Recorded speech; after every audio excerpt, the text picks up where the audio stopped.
Yoldaşlar, gününüz uğurlu olsun. Demək, İlyasın nağılı ilə bağlı danışacağıq, yoldaşlar. İlyasın nağılına keçməzdən əvvəl gəlin biraz danışaq. Ümumiyyətlə, əsərdə bayağılıq çoxdur. Deyərsiniz ki, müəllim də elə nəyi başlayır? Danışmağa başlayır ki, bayağılıq çoxdur, filandır. Valla, bu İlyasın nağılında anormal tərəflər var. Deməli, anormal tərəf nədir, yoldaşlar? Burada etik cəhətdən olmayan ifadələr var. Yəni 6-cı sinif şagirdinə bu cür şeyləri aşılamaq valla düz deyil. Dərsliklər bərbad gündədir. Hər şey heç də xoş deyil. Yəni belə məsələlər var. Nəysə, baxırıq nəyə yoldaşlar? İlyasın nağılında vacib qeydlər. Nağıl ənənəvi başlıqla Pişrovla başlayır. Dərzi Şagir Əhməd nağılında da Pişrovla başlayır. Əsərdə 4 obraz iştirak edir. Deməli, tacir qulu İlyas adlı oğlan idi. Tacir İlyas da taciri çox sevirdi. Qarşılıqlı sevgi var. Tacirin qəmlənməsinin səbəbi mayasının batması idi. Pulu yox idi. İlyasın çox təkidindən sonra tacir açıb dərdini deyir. Deyir ki, var yox mayamı batırmışam. İlyas məsləhəti bu olur ki, apar məni sat əlində maya ilə. İlyas deyir ki, məni qiymətli qulam. İlyas yaxşı tanıyırdı. Deməli, atı, daş-qaşı, bir də adamı. Bu üç şeyi yaxşı tanıdığını İlyas deyir. İlyas tacirə tapşırır ki, məni 500 tüməndən aşağı satma. Tacir İlyası qul bazarına gətirir. Padişahın vəziri qulu tacirdən soruşanda deyir 500 tümənə deyir və üç şeyi yaxşı tanıyır. Vəzirin cavabı da bu olur ki, sən dəli olmuşsan, heç padişahın qulları 500 tümənə dəyməz. Vəzir əhvalatı padişaha danışır. Padişah deyir ki, get həmin qulu al. Vəzir İlyası alıb gətirir, padişahın qullarının içinə ötürür. Tacir də həmin pulu maya edir. Padişaha hədiyyə olaraq at gətirirlər, hamı bəhbəh edir.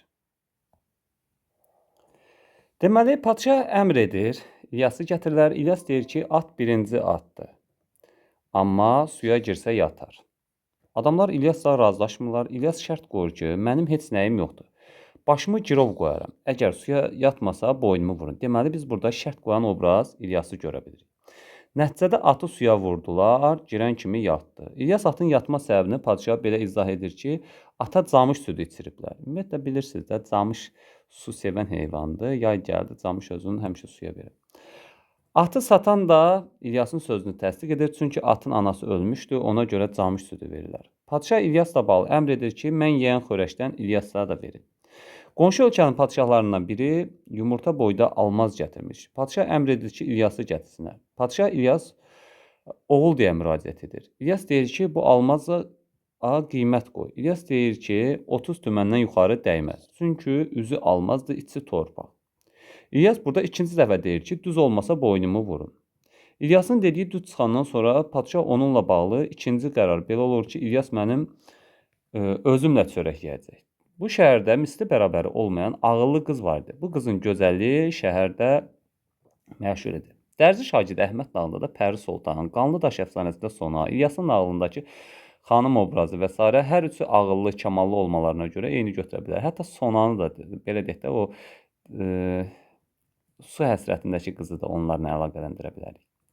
Nəsə, bu qız heç kimi görməmişdi, ancaq adını eşitmişdilər. Onun haqqında qara fikir, adı söz deyən yox idi. Amma bircə adam qonaq olub kəlmə kəsməmişdi. Deməli, qızın telefonu zadı olmuşdu ki, ona biri WhatsAppda yazar. Padişah düşünür ki, necə ola bilər ki, ölkənin sahibi olam, amma bu ölkədə yaşayanlarla danışa bilməyəm. Padişah əmr edir ki, axşam saat 8-dən sonra bir adam da eşikdə qalmasın, bir adam pəncərəsi açıq olmasın, əmrə tabi olmayanların başını bədənindən ayıracaq. Padişah gəlir, həmin qızgilə qulluqçuya deyir ki, get xanıma de, padişah gəlir. Qızın cavabı belə olur. Bir inəyim var, nə arıqdır, nə kök. Öldürsən də nə qədər piy çıxar. Eyni sualı həm padişah, həm vəzirə, həm də İlyasa verirlər. Padişah 4 pud, vəzir 7 pud, İlyas qəbulumdur deyir. İlyası bağçaya gətirirlər, padişahla vəzir bir təhər özlərini bağçaya salırlar. Qulluqçu əlində bir məcməyə gətirir, məcməydə bir qayçı, bir vərəq kağız, bir Quran, bir top iynə, bir də nar var idi. İlyas iynələri götürüb bir-birini narın üstünə taxır. Sonra kağızı sıqılı-sıqılı doğrayır. Quranı öpüb yerinə qoyur.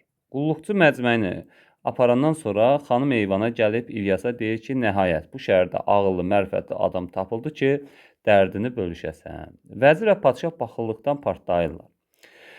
Səhəri gün İlyas vaxtsız gəlir, padşah harada olduğunu soruşur. İlyasın cavabı, məni satan tacirin anasını özümə ana bilərdim. O da məni çox istəyirdi. Ölübdür. Getmişdim qəbrin üstünə. Ağladım, yuxu tutdu, qaldım orada. Bir də gördüm ki, səhərdir. Və qeyd. İkinci və üçüncü dəfə harada olduğunu soruşanda da İlyas eyni şeylər deyir. Padşah İlyasın oxlanmasını əmr edir. Amma tapşırır ki, elə atsınlar, İlyasa dəyməsin. Padşah dördüncü dəfə İlyasdan soruşanda yenə eyni cavab verir. Bu dəfə padşah əmr edir ki, İlyası assınlar. Atlı gəlib yerə bir narı vurub gedir, nar dağılır.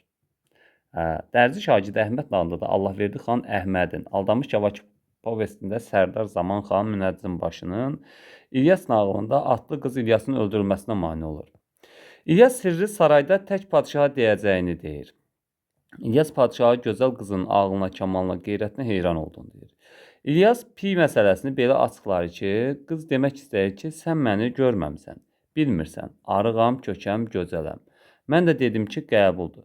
Məcməyin açması isə belə idi, atlı narı vurdu ki, mənim sirrimə görə sən ölməyəsən. Padşah İlyas deyəndə ki, bəs mən kiməm? İlyas deyir ki, sən çörəkçi oğlusan. Əgər belə olmasa boynumu vurdu. Padşahın anası təsdiq edir ki, düz deyir. Qız olsa da padşah məni öldürəcəkdir. Çörəkçinin oğlu oldu, mənim qızım pul verib uşaqları dəyişdik. Padşah İlyasa afərin deyir.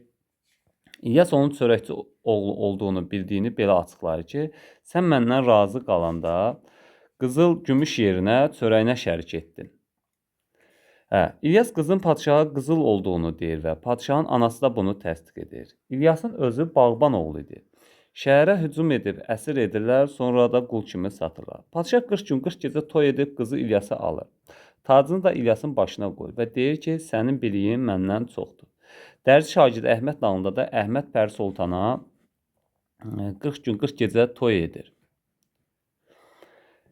Nağıl ənənəvi sonluqla yekunlaşır və qeydlərə baxaq. Dərzi şagirdi Əhməd İlyas nağılları üçün ortaq cəhətlər. Hər iki nağılda obrazlar qarşı inamsızlıq var. Burada da Əhmədə inanmırlar. Dərzi şagirddə burada da İlyasa şübhə var idi. Qadın obrazları ağıllı, kamallı təsvir olunur. Baş qəhrəmana kömək eləyir. Hər iki nağılda baş qəhrəman qətiyyətlidir. Öz fikirlərindən dönmür. Hər iki əsərdə 40 gün 40 gecə toy var. Hər iki nağıl müsbət sonluqla yekunlaşır. Burada sujetin mərhələlərinə baxaq. Ekspozisiya, tacir və İlyas adlı qulun olması, tacirin mayasının batması, İlyasın ona təklifi, kulminasiya İlyasın asılması üçün onu dar ağacına gətirilməsi, razviyaska İlyasın padşah və özünü həqiqi kimliyini açıb danışması, final İlyasın qızla evlənməsi.